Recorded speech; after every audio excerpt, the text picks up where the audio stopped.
Peoples party اور نون league کے درمیان بیانات کی جنگ شدت اختیار کر گئی، ایک دوسرے پر الزامات کی بوچھاڑ۔ پیپلز پارٹی کا مقابلہ کوئی جماعت نہیں کر سکتی، یہ ہر بار دھاندلی سے وزیر اعظم اور وزیر اعلیٰ بنتے ہیں۔ بلاول بھٹو زرداری کا پیپلز پارٹی کے ورکر کنونشن سے خطاب، کہا کہ یہ نسل در نسل دھاندلی کرتے آ رہے ہیں، آپ وزیر اعظم وزیر اعلیٰ ہیں تو فارم 47 کی وجہ سے ہیں، یہ مظفر آباد ہے، سری نگر نہیں، دھاندلی نہیں کرنے دیں گے۔ کسی نے پیپلز پارٹی کو اقتدار سے تحفے یا پلیٹ میں نہیں دیا، کشمیری عوام کے ووٹ پر ڈاکہ ڈالنے نہیں دیں گے۔ چیئرمین پیپلز پارٹی نے الیکشن کمیشن سے میرپور میں دوبارہ پولنگ کا مطالبہ کر دیا۔ پیپلز پارٹی جو دھاندلی کی باریک واردات کی ماسٹر ہے، دھاندلی کا رونا رو رہی ہے۔ قیامت کتنے بجے ہے؟ وزیر اعلیٰ پنجاب مریم نواز کا سماجی رابطوں کی ویب سائٹ ایکس پر طنز، کہا آپ کے پاس کارکردگی ہوتی، گورننس ہوتی، عوام کے لیے ایجنڈا ہوتا تو دوسروں پر حملوں میں وقت ضائع نہ کرتے۔ بلاول بھٹو آزاد کشمیر میں شکست تسلیم کریں اور سندھ کی محرومیاں ختم کرنے پر توجہ دیں۔ قیامت 2024 میں آ گئی تھی جب مینڈیٹ خیرات میں بانٹے گئے، یہ آپ نہیں فارم 47 کا نشہ بول رہا ہے۔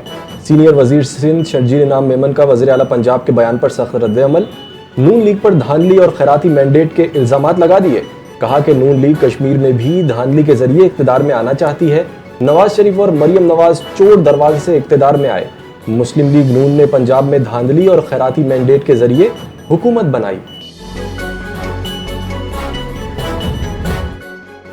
پیپلز پارٹی کے رہنماؤں کے بیانات افسوسناک ہیں۔ وزیر اطلاعات پنجاب اسما بخاری کی پریس کانفرنس، کہا آزاد کشمیر کے انتخابی نتائج عوام کا فیصلہ ہیں، لوگوں نے نون لیگ کی کارکردگی کا انتخاب کیا، انتخابی نتائج کو کھلے دل سے تسلیم کیا جانا چاہیے، الزام تراشی کے بجائے اپنی کارکردگی عوام کے سامنے پیش کی جائے، یہ ہمیں اپنی 18 سال کی کارکردگی بتائیں۔ مریم نواز کا پنجاب اور بلاول کا سندھ دیکھ لیں۔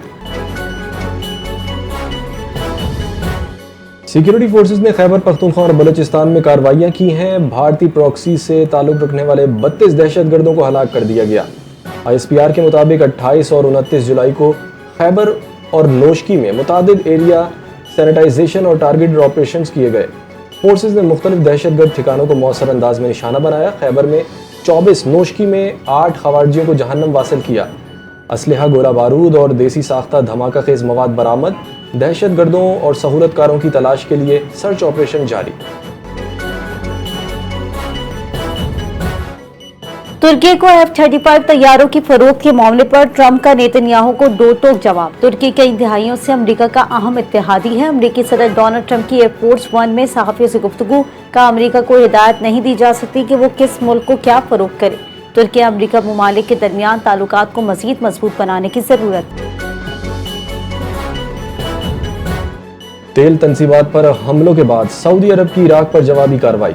مملکت کی مسلح افواج نے عراق میں ان اہداف کو نشانہ بنایا جو سعودی عرب کی اہم تیل تنصیبات پر حملوں میں ملوث عناصر سے منسلک تھے۔ میجر جنرل ترکی المالکی کا بیان، کہا کہ سعودی رائل فضائیہ نے عراق میں 4 مقامات پر حملے کیے۔ سعودی فورسز ترجمان کے مطابق عراق میں موجود ایران نواز ملیشیا مسلسل سعودی عرب کے خلاف کارروائیوں کو جاری رکھے ہوئے ہیں۔ ایران نے اپنے ہرمز پہ جہاز رانی کے انتظام سے متعلق عمان کی تجویز مسترد کر دی۔ عمانی حدود میں واقع بحری راستے کے ایک حصے کا کنٹرول بھی ایران کے پاس ہونا چاہیے۔ ایرانی نائب وزیر خارجہ کاظم غریب آبادی کا بیان، کا بحری گزرگاہ کا وہ حصہ ہے جو ایرانی پانیوں میں واقع ہے، اس کا انتظام ایران کرے گا۔ منصوبے کے مطابق بحری جہاز ایرانی پانیوں سے داخل ہو کر عمانی پانیوں سے گزرے گا۔ اگر عمان نے ایران کی تجویز قبول نہ کی تو آبِ ہرمز بند رہے گی۔ امریکہ اور متحدہ عرب امارات کا مشترکہ AI ٹاسک فورس قائم کرنے کا اعلان۔ امریکی سینٹرل کمانڈ کے بیان کے مطابق مشترکہ AI ٹاسک فورس آئندہ چند ہفتوں میں باقاعدہ طور پر کام شروع کر دے گی۔ مقصد دفاعی شعبے میں جدید ٹیکنالوجی کے استعمال کو فروغ دینا ہے۔ امریکہ اور متحدہ عرب امارات کے درمیان اس حوالے سے معاہدہ طے۔ ٹاسک فورس میں امریکہ اور متحدہ عرب امارات کے مصنوعی ذہانت کے 20 ماہر اہلکار شامل ہوں گے۔ وزیر اعظم شہباز شریف کی زیر صدارت FBR اصلاحات پر ہفتہ وار جائزہ اجلاس، محصولات میں اضافے، ٹیکس نظام میں اصلاحات اور ادارہ جاتی کارکردگی پر پیش رفت کا تفصیلی جائزہ لیا گیا۔ مختلف شعبوں میں ٹیکس استعداد کی درست تخمینے کے لیے ایک جامع اور